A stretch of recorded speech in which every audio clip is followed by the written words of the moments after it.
bây giờ tôi sửa chuốt rồi nhờ, thế là xin bác bắt đầu chẳng gì sao?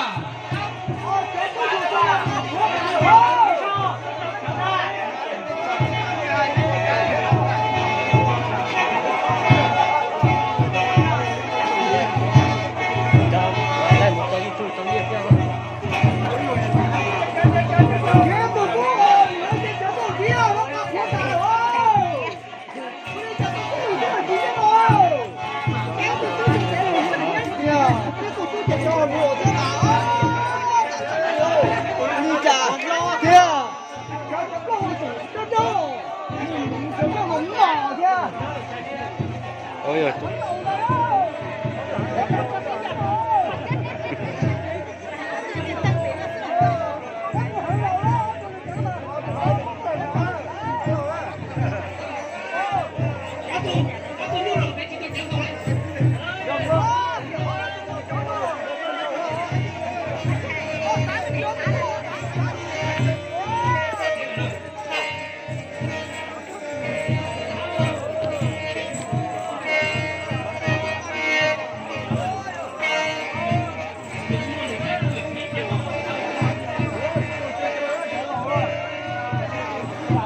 Thật đấy đâu. Thật đấy cháu lò nó quên để xíu đâu.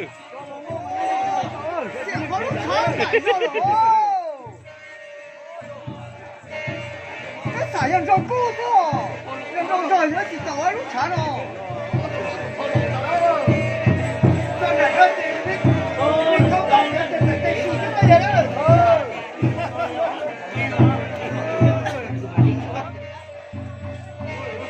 Tao chỉ để cho thêm một chút cổ to thôi.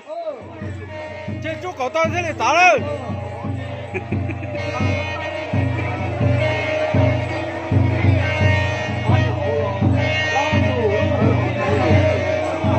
Trâu lăng kia nữa mà.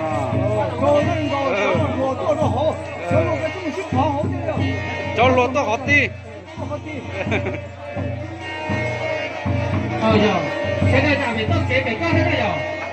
Tốt kế phải nên chỉ cho một chi kia thế là thế thế chẳng lên nhà đó rồi, cái này nhá phải tốt kế này là cái trong thế này rồi.